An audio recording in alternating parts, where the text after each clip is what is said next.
lebah. Lebah penghasil madu. Saudara pernah lihat sarang lebah? Kalau saudara lihat sarang lebah yang ada madu, saudara lihat baik-baik.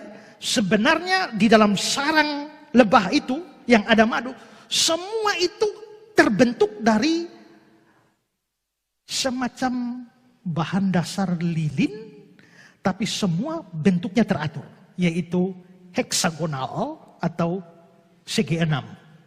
Coba lihat ini. Saudara lihat. Itu kan segi 6. Tuh, 2, 3, 4, 5, 6. Semua seragam. Nah, lebah madu membuat tempat penampungan madu di dalam bentuk heksagonal. Kenapa tidak bulat? Kenapa tidak segitiga? Kenapa tidak segi 4? Itu menjadi penelitian para ahli. Kenapa sampai lebah bikin segi 6 untuk menampung madu-madunya. Setelah para ahli memperhitungkan, kelihatannya mereka sadar bahwa bentuk lain seperti bulat atau segi 5. Coba lihat gambar ini.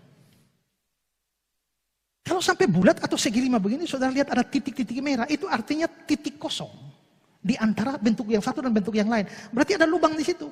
Maka madu tidak akan banyak karena sarangnya besar tapi daya tampung sedikit. Memang segitiga dan segi 4 itu juga tidak ada ruang kosong. Tapi kalau dilihat dari besar lingkarannya, ya, itu akan membuat para ahli mengatakan bentuk heksagonal adalah bentuk yang paling minim bahan dasar. Jadi lebih hemat. Lebih hemat tapi daya tampung besar. Itu heksagonal.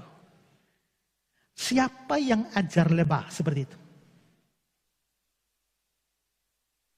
Mereka tidak perlu kursus. Tidak perlu belajar matematika. Dan yang menarik adalah pada saat mereka membuat sarang mereka kerjasama. Bentuk heksagonal yang sama ukurannya, tapi mereka tidak mulai dari tengah baru keluar. Tidak. Mereka bagi 3 atau 4 kelompok. 1, 2, 3, 4. Lalu masing-masing membentuk segi 6 baru mengarah ke tengah. Tek, tek, tek, tek, tek, tek. Sampai tengah, tidak selisih. Mungkin seperti begini. Saudara lihat ini ada 4 grup lebah. Kiri, kanan, atas, bawah. Mereka membentuk, bikin segi 6. Heksagonal. Langkah kedua mereka terus bekerja. Terus.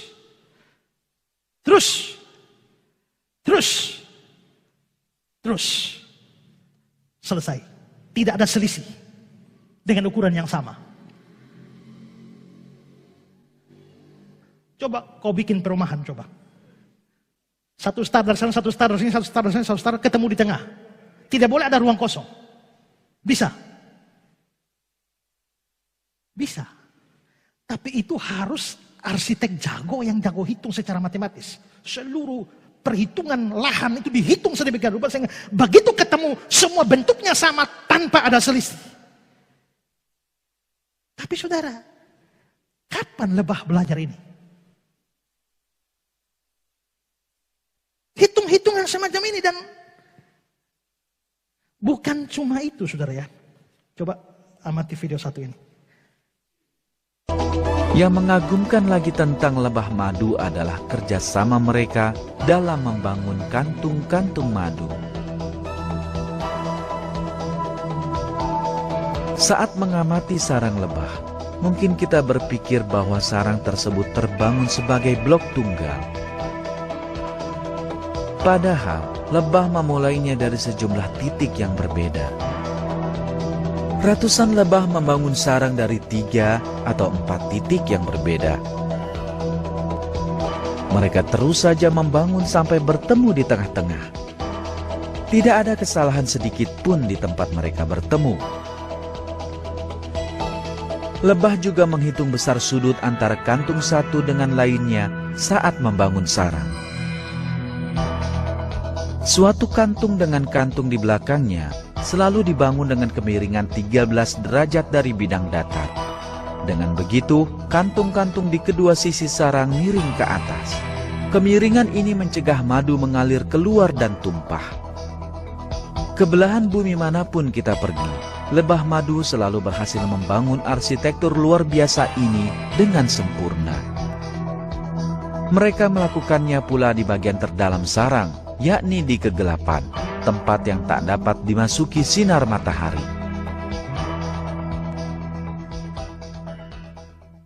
Luar biasa, sampai hitung-hitung derajat loh.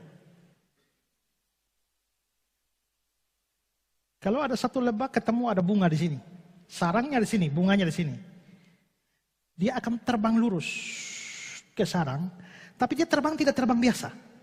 Dia terbang seperti menari. Pada waktu dia menari seperti itu, sinyal diberikan pada teman-teman lain. Dan dari sinyal yang dia berikan dengan memperhitungkan kemiringan matahari, maka teman-teman yang tidak tahu posisi bunga di sini otomatis langsung tahu bunga ada di mana. Siapa yang ajar lebah menari begitu? Sambil menari melepaskan sinyal sekaligus posisi sesuai dengan kemiringan matahari.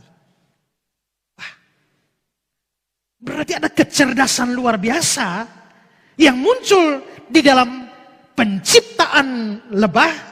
Tuhan memberikan sebuah hikmat besar, kemahakuasaan besar ada di sana.